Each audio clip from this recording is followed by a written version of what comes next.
Ito ay rated SPG. Striktong patnubay at gabay ng magulang ang kailangan. Maaaring may masiselang tema, lengguwahe, karahasan, sexual, horror o droga na hindi angkop sa mga bata. Patuloy nga ang pagluluksa nga nito ni Marites sa pagkawala nito ni Santino, na kung saan nga ay dadalo naman nga itong sila Tanggol at ang mga kaibigan nga nito sa burol nito ng kanyang kapatid.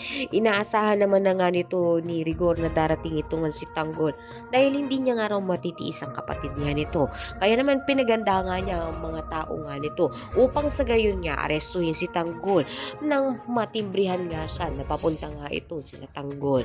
Dito nga umaasa na nga rin ito nga sina Roberto na sa galit na nga lang nito ni Rigor na mapatumba ito nga si Tanggol dahil nalalapit na nga na ilabas nga ang katotohanan na si Tanggol mismo ang nanalo sa pagiging mayor. Kaya naman di nagtagal dumating si Tanggol at nalaman nito ni Rigor, kaya naman nagkagulo dito nga sa burol ni Santino. Kaya sinabi nito ni Marites na kinakaling umalis na sila upang sa gayon nga ay maiwasan ng kaguluhan at mairespeto nga ang katahimikan sa burol nga nito ni Santino.